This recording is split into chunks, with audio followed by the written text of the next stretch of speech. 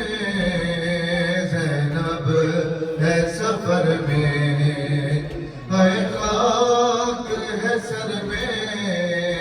زینب ہے سفر میں ہے خاک ہے سر میں. زینب ہے سفر میں کب ہوگی رہا قید سے, کب ہوگی رہا قید سے, کب جائے گی گھر میں. زینب